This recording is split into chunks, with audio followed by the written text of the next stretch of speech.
Querido irmão, querida irmã, que alegria chegar até você que é de Vitória da Conquista. Eu sou Dom Josafá Menezes da Silva, arcebispo metropolitano aqui de Vitória da Conquista, na Bahia, chegando até você para refletirmos sobre a palavra de Deus e a vida da igreja. Hoje, 24 de janeiro de 2021, domingo da terceira semana do tempo comum. Vamos ler logo a proclamação do Evangelho de Nosso Senhor Jesus Cristo. Nós temos, portanto, o capítulo 1 do Evangelho de Marcos, versículos do 14º até o 20º.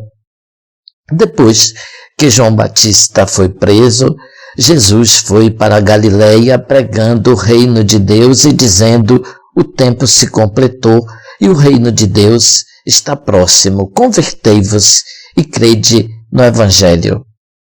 E passando à beira do mar da Galileia, Jesus viu Simão e André, seu irmão, que lançavam a rede ao mar, pois eram pescadores. Jesus lhes disse: segue-me, e eu farei de vós pescadores de homens. E eles, deixando imediatamente as redes, seguiram a Jesus. Caminhando mais um pouco, Jesus viu Tiago e João, filhos de Zebedeu, estavam na barca consertando as redes, e logo chamou. Eles deixaram seu pai Zebedeu na barca com os empregados e partiram seguindo Jesus. Meu irmão, minha irmã, o Evangelho deste terceiro domingo do tempo comum retoma o tema do início do ministério público de Jesus, mas desta vez retomamos a leitura do Evangelho de Marcos como deve ser aos domingos deste ano litúrgico de 2021. Domingo passado nós lemos o Evangelho de São João. Neste, nós então retomamos o segundo evangelista, que é Marcos.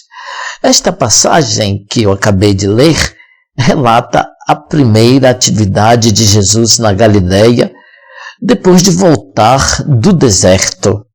Jesus então anuncia o reino de Deus e chama os seus 4 primeiros discípulos. Vejamos, então, como São Marcos faz a sua reflexão. Depois que João Batista foi preso, vimos a semana passada, na versão do Evangelho de São João, portanto, que o Batista, vendo Jesus passar, disse: eis o Cordeiro de Deus. E os seus discípulos foram até Jesus, foram interpelados também pelo mestre, que disse: o que procurais? E depois: vinde e vede. Os discípulos foram e permaneceram aquela tarde com Jesus. Hoje Marcos apresenta então a prisão de João como um sinal para o início do ministério público de Jesus. O precursor que preparou o caminho indicou que o Filho de Deus estava presente, agora está preso. A prisão de João é um evento triste que impulsiona o início do ministério de Jesus. Significa, ouvinte, que o destino do precursor anuncia também qual vai ser o futuro de Jesus, o seu Senhor. Jesus não somente será profeta da palavra, mas será também uma testemunha que oferece a sua vida por Deus e pelos irmãos. Nós vamos ver tudo isso quando vierem os episódios da paixão e da cruz. São Marcos diz: Jesus foi para a Galileia. Jesus nasceu em Belém, nós vimos nas celebrações do Natal. Foi criado no pequeno povoado de Nazaré. Quando tinha 30 anos, segundo Lucas capítulo 3, veio para o Jordão, onde foi batizado. Depois foi conduzido ao deserto, onde enfrentou as tentações por parte do demônio. Pois bem, meus irmãos e minhas irmãs, Jesus deixa a casa paterna, Nazaré, onde tinha vivido nos anos de obediência a Maria e a José, deixa, portanto, a Sagrada Família para sempre e vai cumprir a missão confiada por Deus, irrompendo no mundo desconhecido da Galileia. Na verdade, vai para Cafarnaum, uma cidade importante, uma via de comunicação, uma espécie de sede da Galileia, região habitada sobretudo por pagãos. A Galileia é o lugar do começo, do início de suas ações e palco para as suas palavras. Em outros momentos do Evangelho, Jesus também mandará os seus discípulos para a Galileia para o início da missão depois de sua ressurreição. São Marcos diz que Jesus foi para a Galileia pregando o Evangelho. O termo Evangelho, ouvinte, significa literalmente boa notícia. Retrata um fato, inclusive do mundo civil. Quando o rei ou príncipe visitava uma região, eles eram precedidos pelos seus mensageiros que anunciavam um evangelho, uma boa notícia, como a distribuição de alimentos, o cancelamento das dívidas, a diminuição dos impostos, a construção de uma obra importante e tantas outras notícias necessárias para a vida do povo. Eram realidades que o povo estava carecendo e eram acolhidas com muita alegria. É como se alguém trouxesse oxigênio para os doentes de Manaus e das outras cidades do Amazônia. Claro que o Evangelho de Jesus Cristo traz a vida nova.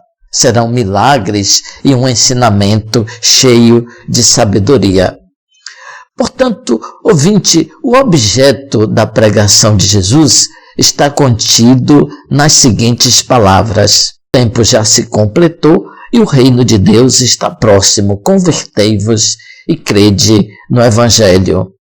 O reino de Deus, nos tempos de Jesus, era o símbolo de tudo o que um país esperava: liberdade nacional, segurança política, prosperidade econômica, saúde para todos, paz religiosa, e o cumprimento da vontade de Deus seria possível se o reino de Deus se realizasse sobre a terra. Esperava-se que Deus, um belo dia e de forma desconhecida, se fizesse presente, superando obstáculos e vencendo os inimigos que se opunham a ele e às necessidades de seus filhos e filhas. O que caracteriza, então, a pregação de Jesus não é tanto que falasse de um reino que estava por vir, mas de um reino que estava muito próximo, ao alcance da mão, se alguém se convertesse. Ele quer dar para os homens e mulheres um mundo novo, deseja se aproximar aos nossos problemas de forma mais eficaz, satisfazendo todos os nossos desejos melhores, a nossa nostalgia de amor e de segurança, mas isso somente se nós nos entregamos a Ele, se nos convertemos, se mudamos a direção de nossa vida para acolhermos os bens de Deus. O que Jesus vem anunciar está contido, portanto, nesta afirmação: o reino de Deus está próximo. Deus é o Senhor e Deus se faz próximo. Desta mensagem deriva o anúncio à conversão, isto é, não se pode continuar fazendo o caminho que se estava fazendo todos os dias. Devemos mudar a nossa perspectiva. Essa conversão se faz acreditando no Evangelho. Crer significa se entregar, confiar em Deus. São Marcos continua E passando à beira do mar da Galileia, Jesus viu Simão e André, seu irmão, que lançavam a rede ao mar, pois eram pescadores. Dentro desse quadro do anúncio do reino, Marcos então apresenta como primeira ação concreta de Jesus o chamado dos 4 primeiros discípulos. O chamado acontece, como vimos, quando os discípulos estão fazendo as suas tarefas cotidianas, o seu trabalho profissional. São pescadores. Uns estão precisamente lançando as redes e os outros estão consertando-as. Também Levi se encontra sentado. Também Levi foi chamado enquanto estava sentado no seu local de trabalho e recebeu o olhar de Jesus e também o convite para segui-lo. Os 4 têm uma profissão, desempenham uma tarefa. Não estão andando de um lado para o outro sem nenhum objetivo. Percebemos então, assim, a radicalidade do chamado. O chamado transforma profundamente a vida daqueles galileus. Jesus os arranca de seus costumes, atividades e vínculos. Como se disse que seguir não é então compatível com as outras ocupações, exige decisão e abandono. É um chamado orientado à sua pessoa. Segue-me. Jesus não propõe um programa determinado. Ele os chama a si e os discípulos devem segui-lo. Jesus, então, os precederá e os discípulos deverão ir atrás. Ele determina a direção e eles seguem. O conteúdo fundamental do chamado de Jesus e, consequentemente, da nova vida dos discípulos é a orientação a Jesus, a comunhão de vida com Ele. Os discípulos não sabem aonde Jesus os conduzirá. Eles devem se deixar conduzir. A primeira característica que Marcos refere no Evangelho é a de um homem que é alcançado por uma força que o obriga a partir, a deixar a casa, a família, tradições, cultura, país, tudo. O primeiro ato registrado pelo Evangelho é, portanto, a itinerância de Jesus, ir em todos os lugares. Nesse ir e vir se acrescenta a segunda característica, o anúncio da boa notícia. Marcos, então, apresenta Jesus sempre em movimento, mas desde o início convida os discípulos a apressar o passo, ir além, ir sempre mais longe. Eis o significado do segue-me. Quando Jesus se apresenta pela primeira vez em Cafarnaum para o início de suas atividades, já está com seus discípulos, estará com eles durante toda a sua atividade ministerial. Jesus lhes disse: segue-me e eu farei de vós pescadores de homens. Eles receberão uma nova tarefa e Jesus mesmo se compromete de formá-los, de prepará-los. Serão pescadores de homens. Significa que não se dedicarão mais à pesca naqueles mares.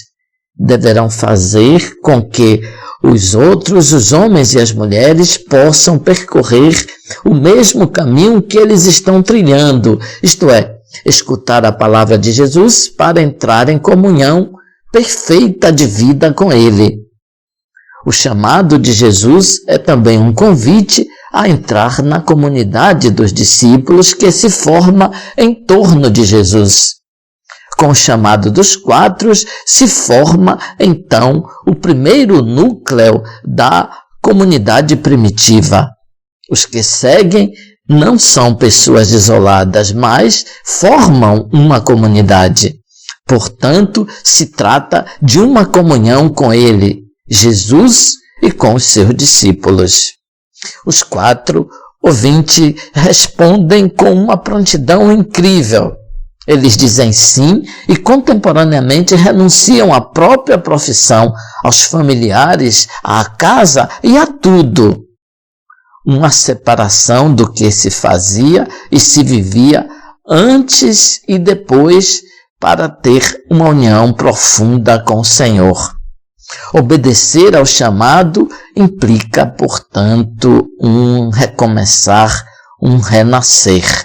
Concluo a meditação citando o Papa Francisco numa homilia que fez, então, em Lima, no Peru, no ano de 2018, em janeiro. Jesus atravessava a cidade. Falo com os seus discípulos e começa a ver, a escutar, a prestar atenção àqueles que sucumbiram sob o manto da indiferença, lapidados pelo grave pecado da corrupção. Começa a desvendar muitas situações que sufocavam a esperança do seu povo, suscitando uma nova esperança.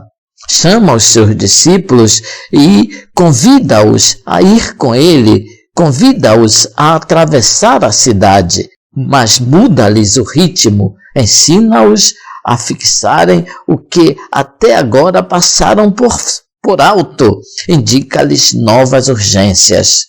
Convertei-vos, dizia-lhes Jesus. O reino dos céus é encontrar em Jesus, Deus, que mistura a sua vida com a vida do seu povo, que se envolve e envolve outros para que não tenham medo de fazer desta história uma história de salvação. E continua a homilia do Papa Francisco. Jesus continua a atravessar as nossas estradas, continua hoje como ontem a bater às portas, a bater nos corações para reacender a esperança e os anseios. Que a degradação seja superada pela fraternidade, a injustiça vencida pela solidariedade e a violência apagada com as armas da paz. Jesus continua a chamar e quer ungir-nos com o seu Espírito para que também nós saiamos para ungir com esta unção capaz de curar a esperança ferida e renovar o nosso olhar.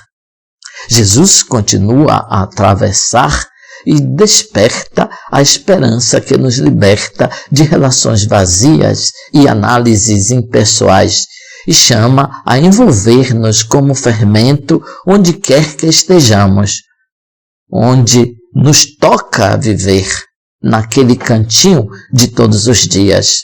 O reino dos céus está no meio de vós, diz-nos ele. Está onde sabemos usar um pouco de ternura e compaixão, onde não temos medo de criar espaços para que os cegos vejam, os coxos andem, os leprosos fiquem limpos e os surdos ouçam, e deste modo todos aqueles que dávamos por perdidos gozem da ressurreição.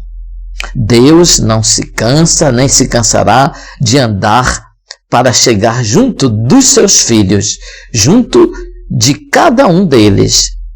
Como acendermos a esperança se faltam profetas? Como enfrentarmos o futuro se falta unidade? Como chegará Jesus a tantos lugares se faltam ousadas e válidas testemunhas?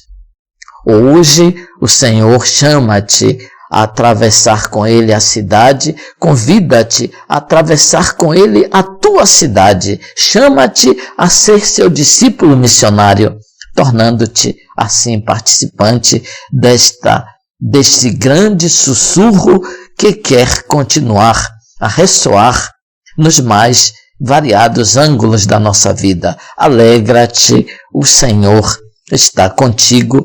Portanto, uma citação da homilia do Papa Francisco em Lima, no dia 21 de janeiro de 2018. Na segunda leitura que lemos neste domingo, as palavras de São Paulo aos Coríntios reproduzem aquelas do Evangelho. Eu vos digo, irmãos e irmãs, o tempo está abreviado.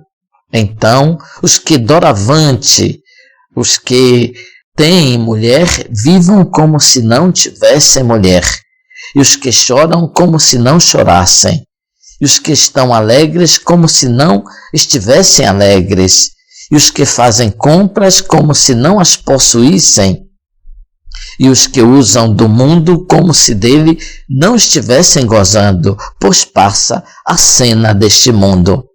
São Paulo usa a imagem de um espetáculo teatral, digamos, a imagem das novelas, quando diz passa a cena deste mundo.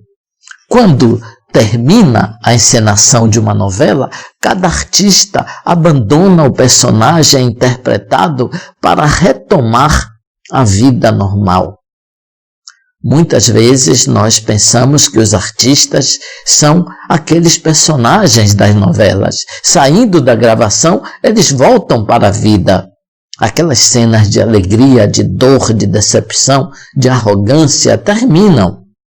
Assim, devemos viver certas realidades da vida. Passa a cena do mundo.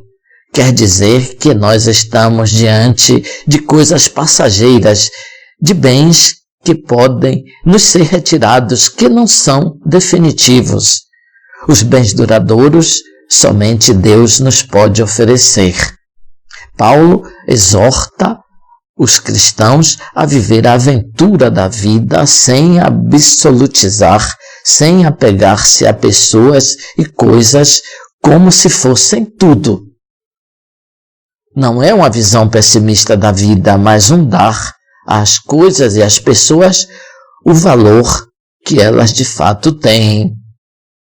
Não que sejam rejeitadas as pessoas e as situações, mas devemos ter o cuidado de não deixar que essas coisas e pessoas se constituam o horizonte absoluto de nossa vida. Diante dos bens definitivos, as coisas deste mundo perdem a sua áurea de grandeza. Assumindo essa perspectiva, os bens do mundo podem receber o justo valor e as pessoas também. Ouvinte, antes da bênção, trago sempre algumas notícias sobre a vida da igreja que está em Vitória da Conquista. Esta foi uma semana importante. Nós celebramos quarta-feira, 20 de janeiro de 2021, a festa de São Sebastião em 2 comunidades paroquiais, Itambé e Belo Campo. Eu estive nas duas paróquias. Pela manhã celebrei em Itambé e de tarde em Belo Campo. Dentro do protocolo da Covid-19, as 2 paróquias celebraram com muita alegria o seu padroeiro. Mas São Sebastião foi celebrado também em comunidades menores de nossa arquidiocese. Pequenos povoados e capelas também tiveram a oportunidade de celebrar São Sebastião. São Sebastião, portanto, é patrono de tantas cidades, de várias dioceses, paróquias, hospitais, conventos, fazendas, escritórios, enfim, de muitas realidades e ocupações. É padroeiro dos bombeiros, dos guardas municipais, dos soldados, dos jovens e de tantas pessoas. Eu estou me preparando para presidir na tarde de hoje a festa do Senhor do Bonfim, na cidade de Planalto, que está distante de Vitória da Conquista, uns 45 quilômetros. O novenário festivo em honra do Senhor do Bonfim começou no dia 15 de janeiro. O tema A Fraternidade e Amizade Social, vós sois todos irmãos, foi, portanto, a inspiração das 9 noites do novenário do Senhor do Bonfim em Planalto. Hoje, às 16 horas, a imagem do Senhor do Bonfim percorrerá em carro aberto algumas ruas da cidade e às 17 horas teremos a missa festiva presidida por mim na Igreja Matriz, que será transmitida pelas redes sociais. Depois da festa de Senhor do Bonfim de Planalto, vamos amanhã, 25 de janeiro, até Caatiba, 70 quilômetros de Vitória da Conquista, para a festa de São Paulo Apóstolo, padroeiro daquela comunidade paroquial. As festas dos padroeiros e titulares são verdadeiras ocasiões para a renovação da vida das comunidades, um verdadeiro retiro espiritual. O povo renasce e revigora o próprio compromisso batismal, isto é, o seguimento e a missionariedade na igreja. Os padroeiros, então, são modelos de seguimento a Cristo Jesus, como os discípulos que nós vimos no dia de hoje. O Senhor esteja convosco, Ele está no meio de nós. Bendito seja o nome do Senhor, agora e para sempre. A nossa proteção está no nome do Senhor, que fez o céu e a terra.